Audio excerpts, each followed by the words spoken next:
Asturias, tierra orgullosa e independiente desde tiempos antiguos. Dicen que fue en la prehistoria cuando los primeros grupos humanos se instalaron en sus costas. El Principado cuenta con un pasado rico y glorioso que empieza con la cultura castreña, pasa por la época romana y alcanza su cenit con el nacimiento del Reino de Asturias.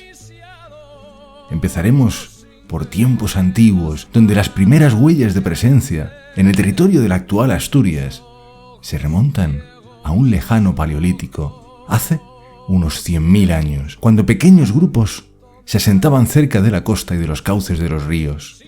Vivían en poblados de cabañas de madera recubiertas de piel. Se dedicaban a la caza, a la pesca, a recolectar frutos, y para llevar a cabo estas tareas utilizaban herramientas básicas realizadas en piedra.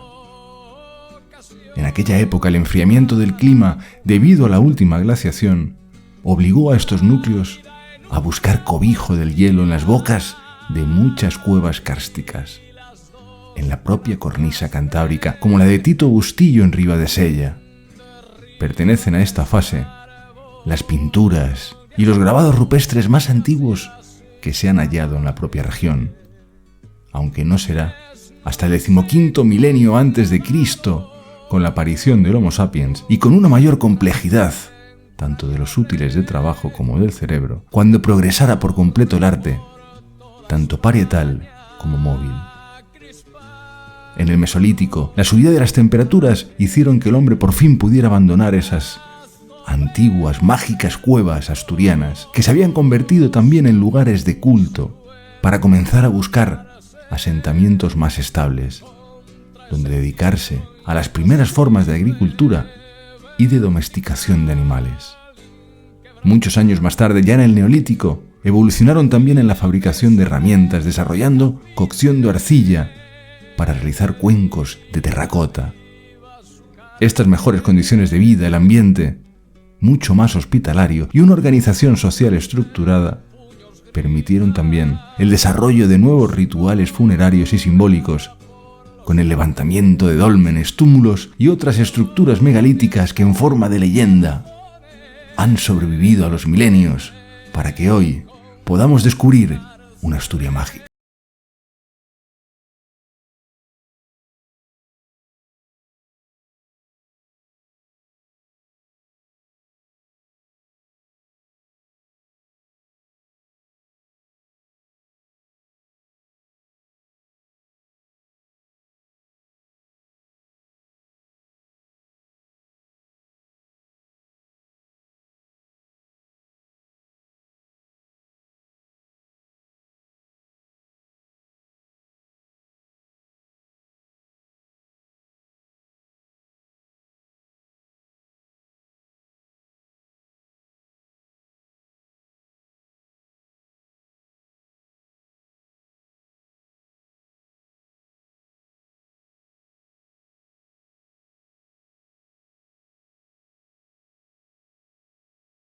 Poco a poco, estas pequeñas comunidades tribales, aisladas en unos territorios tan extensos, que iban desde el Cantábrico al norte hasta la actual Zamora al sur, y entre los ríos Deva al este y Eo al oeste, entran en contacto entre ellas.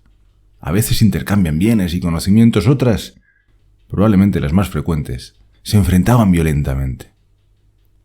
El descubrimiento alrededor del 3000 a.C.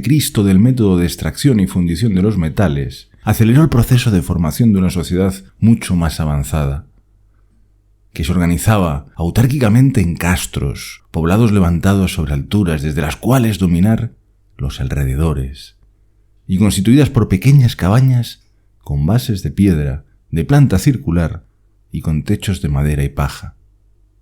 En estas aldeas fortificadas con murallas y fosos, dotadas además de zonas comunitarias, se desarrollaba durante siglos la cultura castreña, que sobreviviría con sus tradiciones hasta la llegada de los romanos en el siglo I a.C.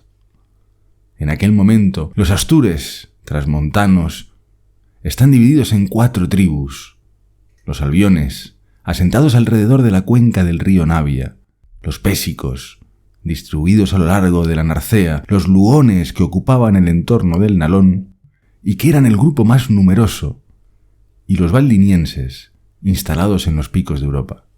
Con la victoria de Roma en las guerras púnicas, ésta decide expandirse desde la Galia hasta la península ibérica. El avance, sin embargo, es más lento de lo esperado, y el poderoso ejército tarda casi 2 siglos en conquistar la mayor parte de lo que hoy es España.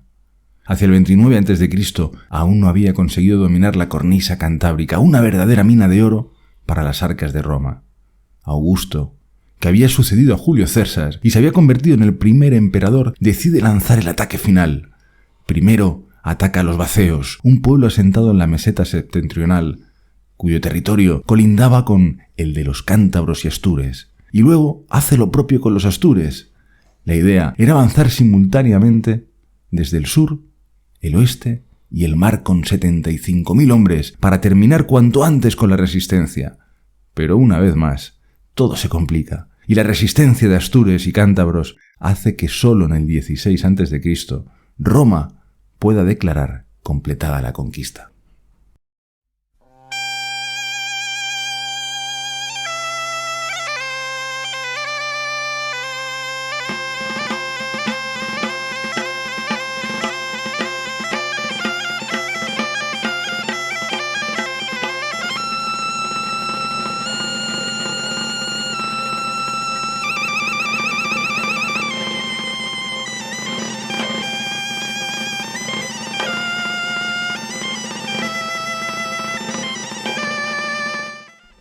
En los años inmediatamente posteriores, las legiones al mando del general Agripa empiezan a romanizar la región.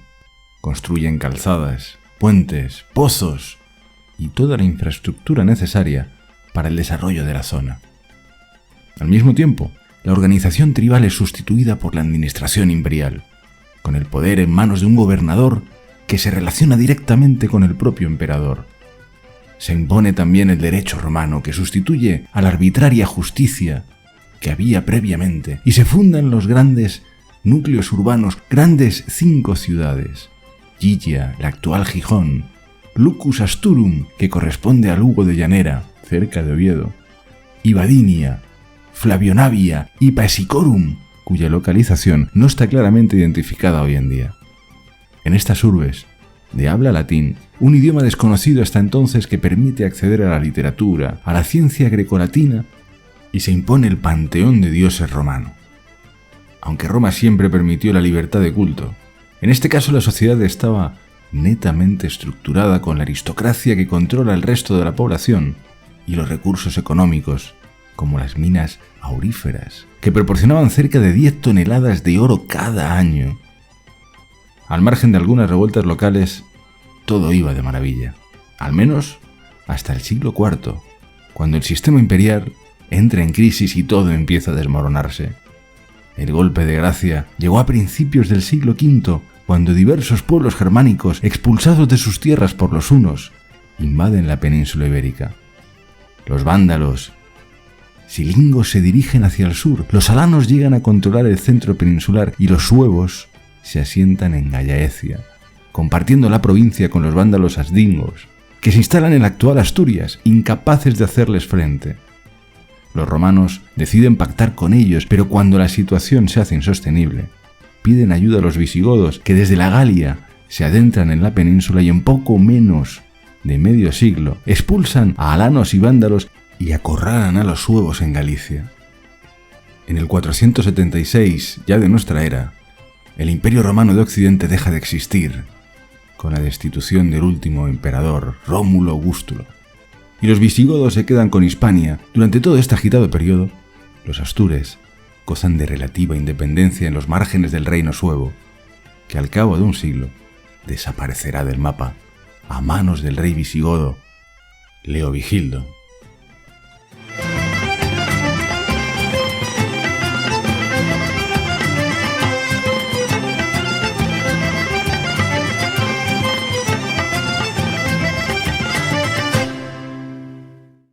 Durante casi 250 años, los visigodos dominarían el panorama geopolítico peninsular desde su capital, Toledo. Leovigildo, el último rey arriano antes de la conversión al catolicismo de sus sucesores, consiguió unificar el territorio, pero ya antes de su muerte se abre una fase de profunda inestabilidad interna, a causa de sangrientas luchas por el poder. Así, en el año 711, los musulmanes cruzarían el estrecho de Gibraltar con el propósito de invadir la península. Encuentran poca resistencia. Tras la derrota en la batalla de Guadalete, en julio de ese mismo año, la nobleza visigoda huye, y una parte se refugia en el territorio de los antiguos astures. En poco menos de 15 años, el califato omeya se apodera del antiguo reino visigodo, excepto de algunas zonas de lo que hoy es Asturias. En el 718, al cruzar los picos de Europa, el ejército musulmán se topó con la resistencia de las fuerzas comandadas por don Pelayo, un desconocido caudillo de origen visigodo que ya había liderado una revuelta antimusulmana unos años antes. Esta vez consigue derrotarlos en la batalla de Covadonga y hacerles retroceder al otro lado de las montañas. Gracias al éxito obtenido, que se consideraría el comienzo de la reconquista, Pelayo se proclama rey en las Cangas de Onís y funda el Reino de Asturias. Al principio, solo se trataba de una pequeñísima entidad territorial, sin apenas soberanía efectiva sobre la región, que seguía en mano de las tribus locales. Pero a lo largo de las décadas, el reino pone en práctica una audaz política matrimonial para consolidar alianzas, desarrolla una peculiar forma de arte y, sobre todo gracias al rey Alfonso XII el Casto, que traslada la corte a Oviedo, expande su poder hasta el territorio de los vascones, al este y hasta el oeste de la actual Galicia, controlando toda la cornisa cantábrica, cuando entonces, en el año 910, Alfonso III el Magno es obligado a abdicar, divide el reino entre sus 3 hijos. Ordoño I es nombrado rey de Galicia, Fruela II de Asturias y García I de León. A la muerte de este último, sin dejar descendencia, el cetro caerá en manos de Fruela, que unifica los 2 reinos y elige León como nueva capital, lo que significaría el fin del reino de Asturias. Dame un vuelco al corazón, no encuentro explicación, pero me quedo muy descolocado. Si tú no eres un asturiano de nacer o de sentir, no entenderás lo que te voy a decir.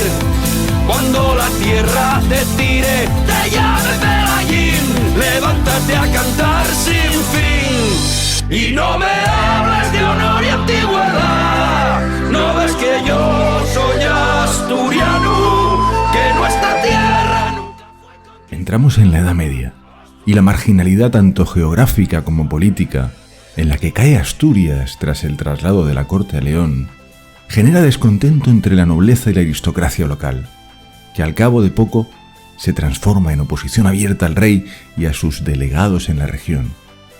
Sin embargo, el que hasta entonces solo era un territorio despoblado y de difícil acceso, pero con muchos recursos naturales, con la entrada en la Baja Edad Media empieza a animarse. Nacen nuevas villas y se va formando una burguesía comercial y artesanal fomentada por el incesante paso de peregrinos hacia Santiago de Compostela. Pasando por Oviedo, que en la Cámara Santa guarda las reliquias llevadas por los visigodos que huían de Toledo, en este escenario, el potente conde Gonzalo Peláez a principios del siglo XII y por 3 veces intenta levantarse contra la corona, sin mucho éxito.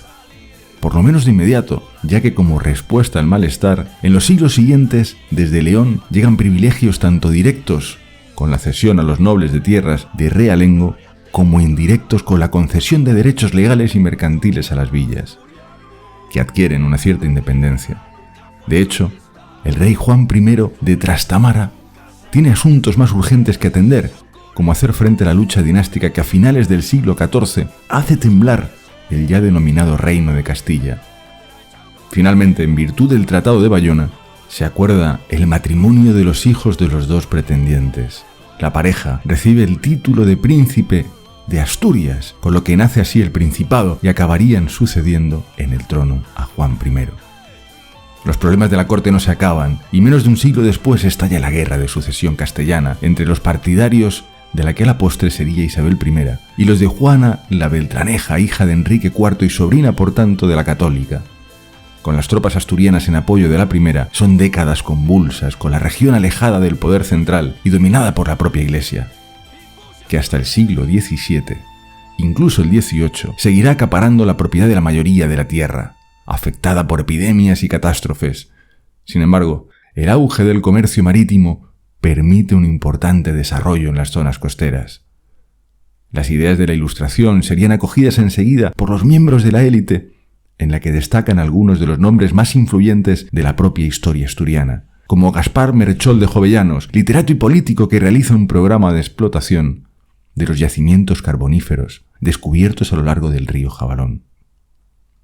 A mediados del siglo XIX, el desarrollo de la minería hace que Asturias se convierta en el principal productor español de carbón.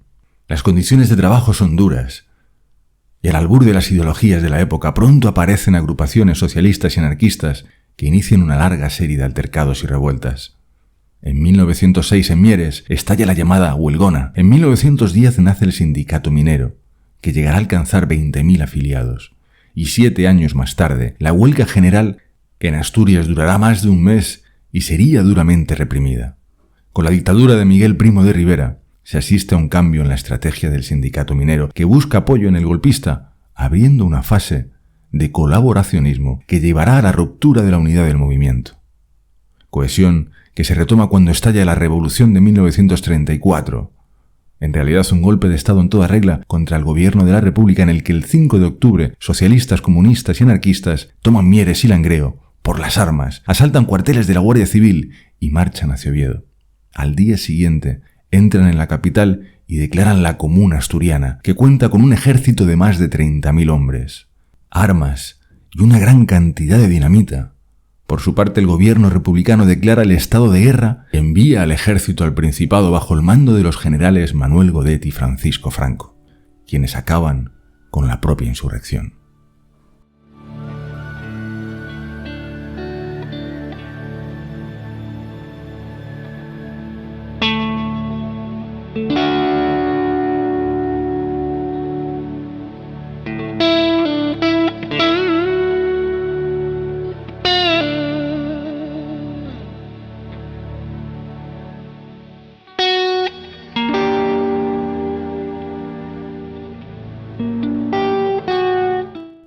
Y tras la guerra civil, la situación económica no mejora.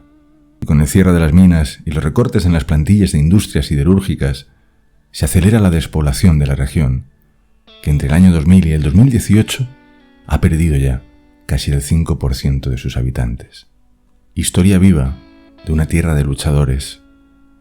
Historia de una tierra mágica que nos invita a soñar, que nos invita a viajar y que el que la visita sabe en su foro interno que en algún momento volverá. Asturias, patria querida.